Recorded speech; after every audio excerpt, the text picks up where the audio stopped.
Un niño de 2 años dijo algo imposible. En un patio de Delhi, con la cara roja de rabia, un pequeño apellidado Gupta se negó a hacer un simple mandado y soltó una frase que nadie esperaba escuchar de un bebé, que él no tenía que trabajar porque antes había vivido como un rajá en una casa grande en Mathura, rodeado de sirvientes. Lo inquietante no fue solo el orgullo en su voz, sino la seguridad con la que habló de otra familia, de un negocio de medicinas y de una muerte violenta. Y lo que vas a descubrir es cómo esa rabieta infantil terminó apuntando a un asesinato real ocurrido décadas antes. Todo parece una escena doméstica cualquiera. Delhi, una familia común. Un niño demasiado pequeño para inventar una vida completa Entonces el con elefante tanta viajó por el bosque coherencia. mágico, donde los árboles susurraban Pero en secretos cuanto antiguos. pronunció el nombre de la ciudad de Mathura y describió una casa con muchos sirvientes, la situación cambió de tono. No era el juego típico de imaginar castillos, era una afirmación. Habló de mi otro padre, de 2 hermanas, de dinero, de trabajo ajeno. Y ahí aparece la primera pregunta que queda flotando. ¿Cómo puede un niño tan pequeño sostener una historia que suena tan específica sin haberse movido de su entorno? La rabieta fue el detonante. Le pidieron un mandado y él respondió como si lo hubieran insultado, diciendo que no necesitaba obedecer porque en su otra vida vivía en grande y otros hacían las cosas por él. Luego, sin que nadie se lo pidiera, empezó a enumerar fragmentos. Una casa en Mathura, estilo un Javeri. negocio A la de derecha, un pequeño medicinas, negocio de un medicinas. padre distinto al que lo criaba en Delhi y 2 hermanas que lo llamaban como si él fuera el mayor. Después dijo algo que heló el ambiente, que había muerto por un disparo en medio de una disputa de negocio y que el responsable había sido alguien de su propia sangre. Ese detalle no se olvidaría. Al principio, la familia pensó que era una ocurrencia, En el jardín pero secreto las sombras entonces se susurran secretos repitió. antiguos. En el jardín secreto Una las y sombras otra susurran secretos vez, antiguos. el En el niño jardín secreto volvía a secretos la misma antiguos. estructura, como si estuviera recordando en vez de inventar. La casa grande, los sirvientes, la medicina, la Voy a otra construir una mansión familia. grande. A Estos son los veces lo sirvientes que decía ayudan. Aquí jugando, está la bandeja. otras con un enojo que parecía demasiado adulto. Lo más raro era su manera de hablar del trabajo, como si hubiera llevado cuentas y negociado con clientes. Y en medio de esas frases soltaba pequeños datos sobre la casa, rincones y costumbres, como si hubiera caminado allí toda su vida. La pregunta ya no era si mentía, sino de dónde salía esa precisión. Lo inquietante es que no se le pasó. Muchos niños inventan mundos y los olvidan al día siguiente, pero con él ocurrió lo contrario. Cuanto más crecía, más firme se volvía su convicción. En lugar de diluirse, el relato ganaba peso. Insistía en que su vida anterior estaba ligada a un negocio de medicinas y a una familia concreta, y se molestaba cuando lo contradecían. Hubo momentos en que pidió ir a Mathura con una urgencia extraña, La como muerte es si solo un allá paso. hubiera Hay que temerla. algo inconcluso. Es natural y trae Y paz. cada vez que mencionaba su muerte, la decía sin dramatismo, como un hecho, un disparo, una discusión, una traición familiar. Nadie en Delhi sabía qué hacer con esa mezcla de infancia y tragedia. A medida que la historia corría entre vecinos, empezaron las pruebas espontáneas.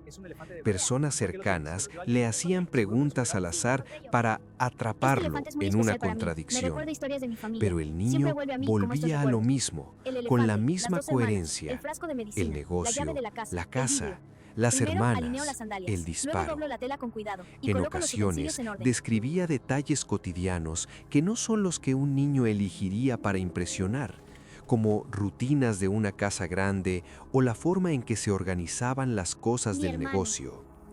Y lo más duro era su frase sobre el culpable, mi hermano. No decía un ladrón, ni un hombre malo, decía un vínculo.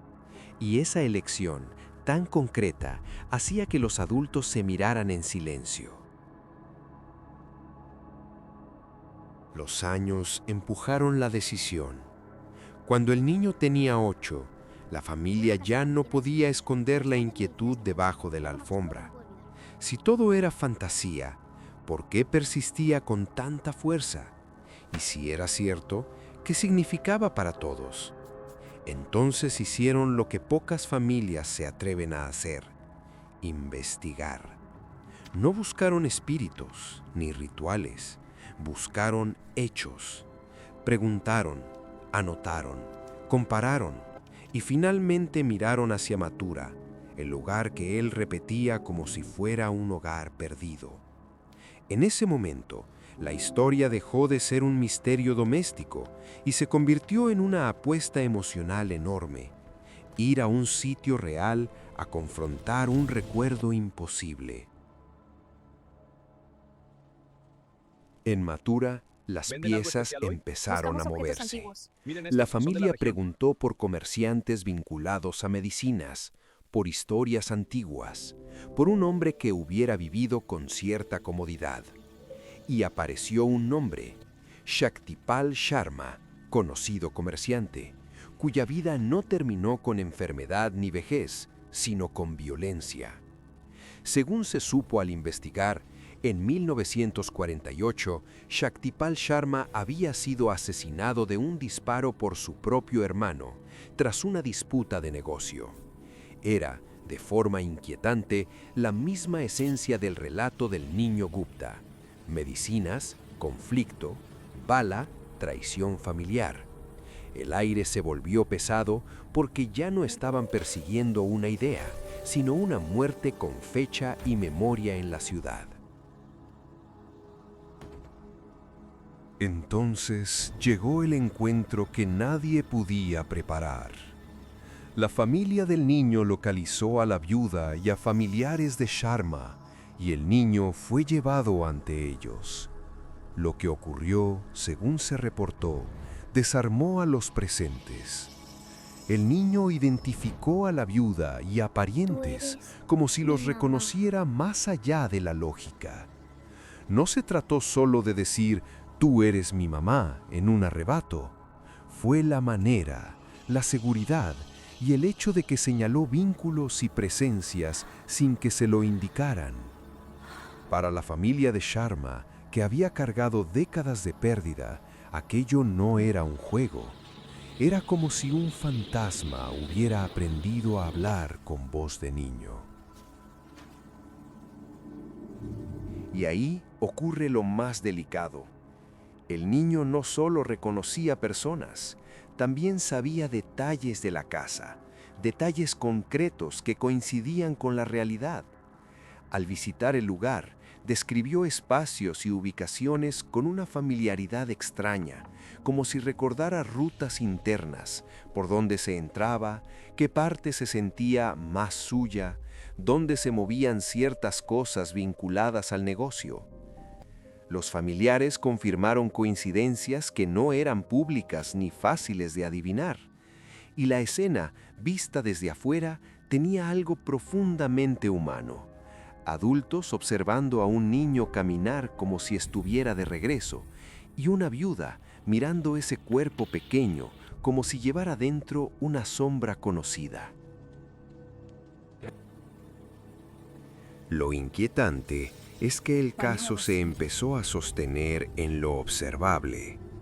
no bastaba con emociones. La gente quería saber qué exactamente coincidía y cómo se había verificado. La familia comparó lo que el niño decía con lo que los parientes de Sharma recordaban, y esas coincidencias alimentaron la convicción de muchos, que no era simple imaginación. En un entorno donde los rumores viajan rápido, también surgió la sospecha inevitable. Pudo haber escuchado historias, pudo alguien haberlo influenciado, pudo ser una cadena de comentarios que llegó a Delhi. Pero incluso con esa duda, quedaba un problema difícil de esquivar. Él empezó a hablar cuando tenía 2 años, demasiado temprano para planear un engaño con ese nivel de consistencia. Las explicaciones racionales aparecieron como deben aparecer. Algunos dirían que la mente infantil puede absorber fragmentos y convertirlos en relato, que existen coincidencias sorprendentes o que la familia, sin querer, reforzó la historia cada vez que reaccionó con asombro. Otros hablarían de memoria reconstruida, repetir algo tantas veces hasta sentirlo real. Pero aquí el misterio se mantiene, porque no se trata solo de una frase bonita sobre una vida pasada. Hay una muerte específica en 1948, un comerciante real, un disparo y un conflicto familiar que encajan con lo que el niño sostuvo durante años. Y aún así, nadie puede señalar una prueba definitiva que cierre el debate para siempre. La parte más humana es la que menos se cuenta. Si el niño realmente creía ser Shaktipal Sharma, ¿qué significaba eso para su identidad presente, para su familia en Delhi, para su infancia? Y si la viuda de Sharma vio en él un eco de su esposo, ¿qué alivio o qué dolor le trajo esa posibilidad? También está el detalle que muchos se preguntan en silencio. Si era Sharma, ¿por qué nació como Gupta y no como Sharma? Y ahí el caso muestra su límite.